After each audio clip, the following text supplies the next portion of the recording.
Hello and welcome, I'm Mr. This Mystical Game. We're back in the Watcher Realms and they've released another dev insight, so I thought we'd quickly go over it. Now, it's quite short, so that's quite good news for us. The first one appears to be from the Russian community. I do apologise, I've just stuck it through translator and it sort of comes out ish right, I guess, but I never quite know, so apologies if I've got this entirely wrong. What if you're going to exchange them for a legendary magic crystal? Let's say 20 pieces for one crystal. I add a lot of heroes to the game, and then you need a lot of crystals to fill the hero's skills. Doesn't seem to make a lot of sense. Thanks for the feedback. We will discuss the recycling of excess psychic powers. Oh, right. So he's on about swapping psychic powers for legendary skill crystals. Yeah, that'd be nice. That would certainly cure the legendary skill crystal the skill crystal problem, and also the 5-star psychic power. This issue will be improved in the future. Well, okay, we'll see what you bring up and see if your improvement is as good as that idea. I quite like that idea, to be honest, but we will see what they do. Okay, question 2. Gear dungeon fabrics in shop could be cheaper. 200 for 20 effectively costs 2,000 blood shards for a temple, and given 99% of their time forges are junk, this seems rather expensive. At the moment, 100 shards for 20 fabrics sounds fair. Thanks for your feedback. We will consider a currency adjustment. It would be nice if they did, but I don't see it, but it would be nice if they did, particularly with all the exclusives they bring out now. You do want to keep rolling these up and getting them, so yeah, it would be nice if they'd done that. There you go. Maybe consider reducing the cost, the stamina cost, sorry, for some of the dungeons. Why in hell is XP and gold so expensive? It is basically a basic resource and should not cost that much energy, especially since it's mostly farmed by newer players, making them progress much harder because of that. AMR is also super expensive. You need around 60-ish runs for a full 10 draw, and then you get 10 legendary artifacts. Yeah, we've all been there and had that roll, haven't we? And it feels so wasted, especially since you need 6 times a single exclusive artifact to max it out. 24 times 60 energy, plus or minus, which is insane for a single temple. Gear Dungeon 1 and 2 should be completely free since they cost keys, or heavily reduced on stamina, maybe like 10 per fight instead of 20. I do agree with you there. Why have you issued keys if the keys are to limit you going? So why have you got to use stamina as well? I'm not a big fan of the keys and stamina thing. Promotion raid could also be reduced to like 15 instead of 22. 9% of the game is just farming gear, so why do you need to spend so much on energy unnecessarily? So please consider balancing the stamina consumption. Thanks for feedback. We've begun plans to enhance some of our content. Well, that's actually true. So it's not often I come down on the side of the developers, really, to be honest. I normally find that they've misled or don't put enough detail in, but this comes tomorrow. So tomorrow this drops, or no, later on today. Yeah, later on today or tomorrow, depending on where you're from. This drops. Now this is the weekly hero quest thing they had on, or it appears to be weekly. The first one dropped on the Forerunner on the time the patch dropped, so that was midweek like it is here, and that did for that week and the following week, and then the week after that we had it on reset. So I'd like to assume that this is sort of a weekly thing, and it's given up for 640 extra stamina a week. So that's a step in the right direction anyway, isn't it? I think that's a good start, and I'd like to see that sort of free stamina attached to the content as well. That's quite nice. I do quite like it, so fair play to them. They do appear to be helping out with the stamina issue. Question 4. Selling exclusive artifacts should give at least 1 shard of Mythic artifact essence. Thanks for feedback. We will consider the recycling of exclusive artifacts. That's quite nice. Now, I'm not in a place where I want to actually sell any of my exclusive artifacts. However, I did put this one in the sell list just to see what it's like, and it was giving me just over 1,000 mithril, which probably when I'm selling exclusive artifacts isn't an issue for me.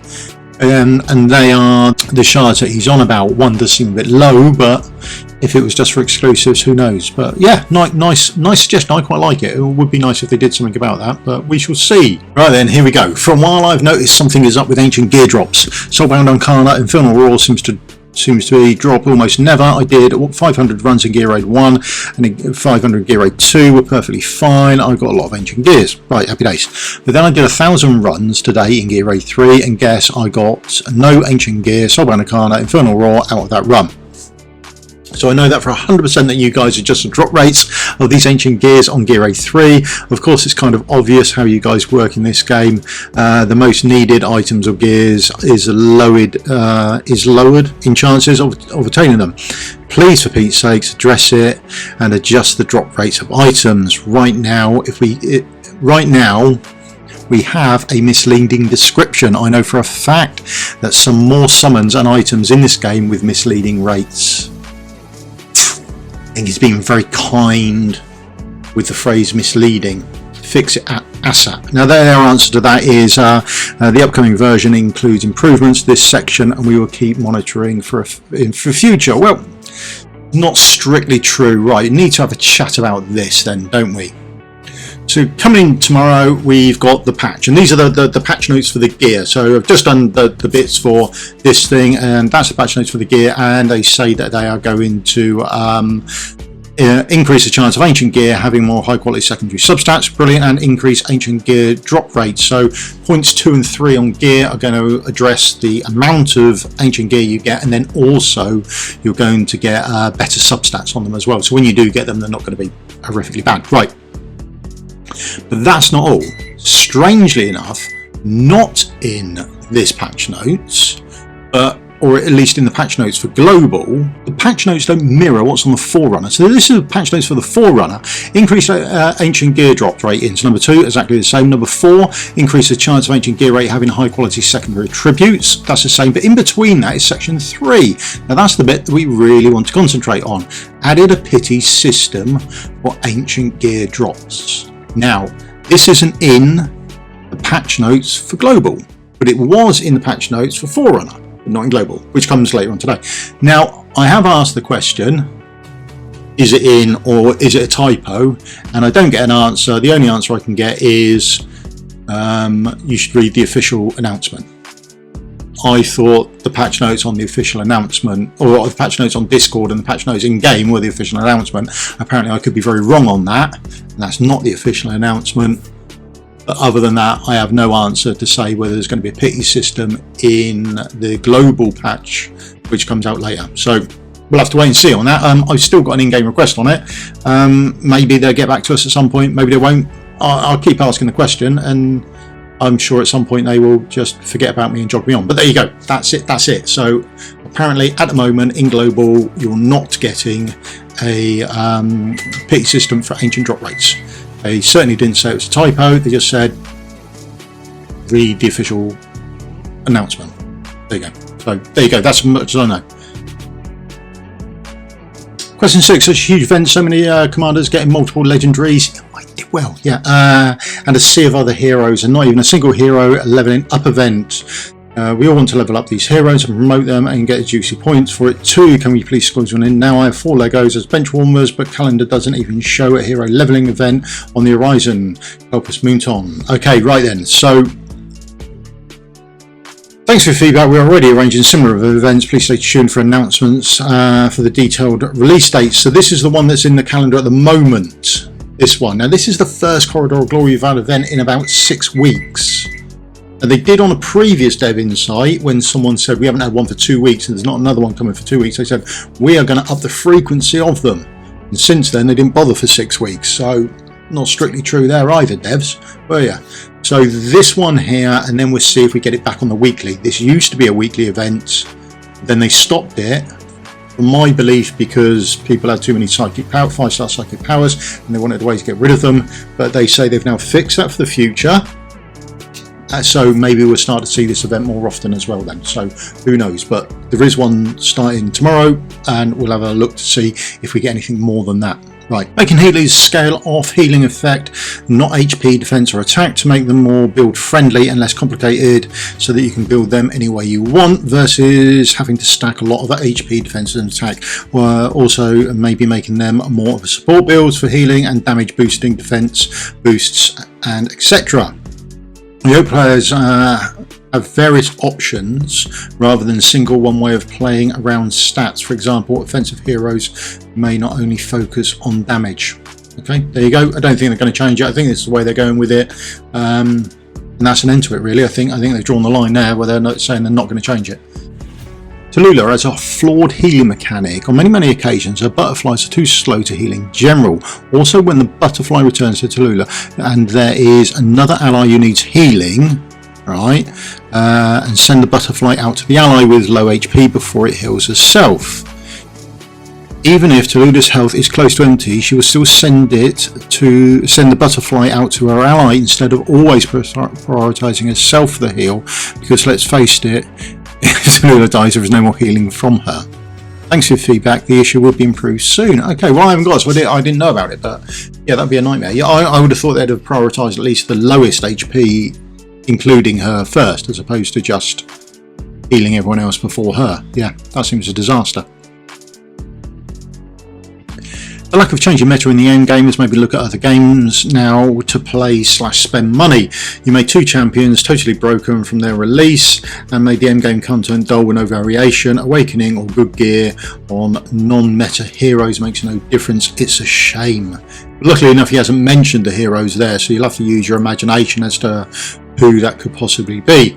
We'll keep working on weaker heroes, not true. Additionally, new game mechanics will be added on a regular basis to highlight these heroes. No, not true at all, if we're honest.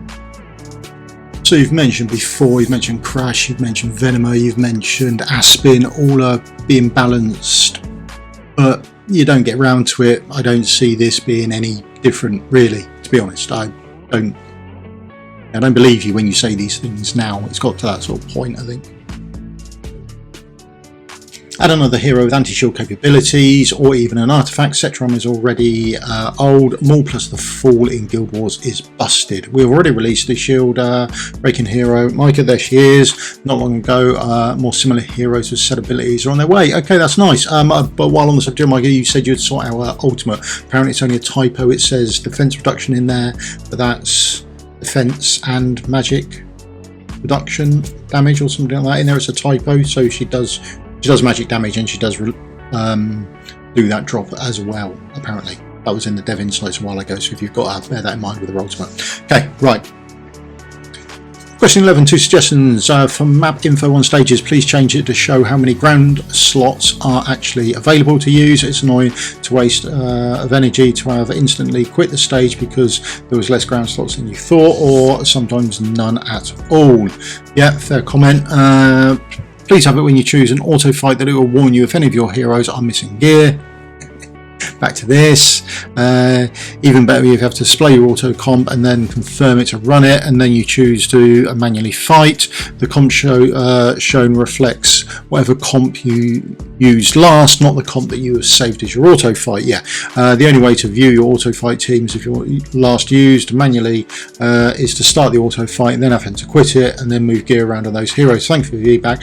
We'll add some features to show more information about stages. Nothing about the auto fights there, though. They've completely sidelined that second comment there, but the map at the top should have like little, you know, like when you go to place a hero down, you see the little green squares where you can place them. I see no reason why you can't have that for the ground units, and even if it was just the ground units, I'd say both, so you sort of can plan where you're going to put people and the ranges of them, that sort of thing. But if it just had ground units, you can say, well, the rest have to be platform units. But it would be nice if they showed both. I don't think it's the hardest thing in the world, but as far as seeing your auto team has got gear on, because that's a team there, and you can see there, if you manually do it, you can see that they haven't got gear on. You can't see artifacts, but you can see if they're missing gear, but you can't do it with your auto one. Okay, right then, moving on.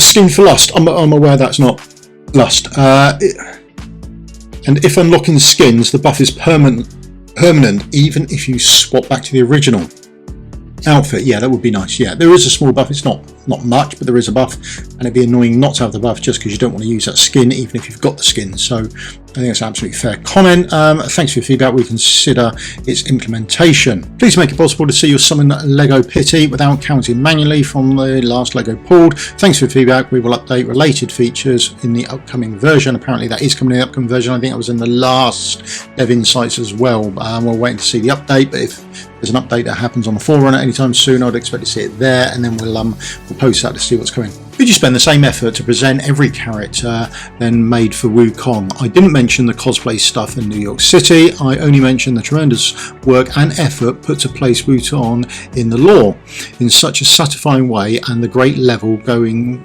with it, I presume. But more effort in a new hero presentation and stuff, and maybe slow down the arrival of new heroes. Quality is always better than quantity, even in 2025. Yeah, it is. Yeah, I'd rather see a good hero well put into the game rather than just a mass of them. Although I would like to see a mass of 3-star and epic heroes, so that we can have like 2 times epic events and that sort of thing. But you know, all some good epics, that would be nice. But again, back to quality. Right, we need more endgame content. I love playing the game in all aspects and modes of it, but I have practically nothing else to do. Please focus on bringing out new content. Thanks for the feedback. We'll introduce some of the upcoming game modes in the recently released developer interview. Please go and watch it. Okay. Although you did say last year that by the end of 2024 you'd be bringing out Nightmare 5, and we're still waiting for that. So please create a chat channel for Thailand people in the game. Thank you very much. Thanks for your feedback. We consider and discuss its implementation. There you go. So if you're in Thailand, maybe you'll get a channel soon for yourself. I don't know. Anyway, there you go. Thank you very much for your time. I'll see you in a video again tomorrow where it's patch day, and we're going to have a look at some stuff, and we'll have a look to see if there's any new notes. So that's been done. Thank you very much for your time. I'll see you in a video again tomorrow, and hopefully there'll be some more patch notes tomorrow, and it will include item 3 here. So we will get a pity system for ancient gear drops, or they will admit that it's a typo and it was in there all along. I'm imagining that would be the case, but it would be nice if they could just clarify it straight away. Still, that's a shame. Never mind, there's everything done. Thank you very much. If you could leave me the old thumbs up, like, and subscribe, it would help me out massively. Like I said, I'll see you tomorrow. We'll do some forging because we've got some new artifacts and that sort of thing, and we've got to do a lot of dungeons now. The drop rates have increased, so fingers crossed there's Gear Raid 3 coming up, although it's probably going to be Artifact Material Raid, which would be a shame, but there you go, it is what it is. Right, that's me done. Cheers, thank you very much. Bye.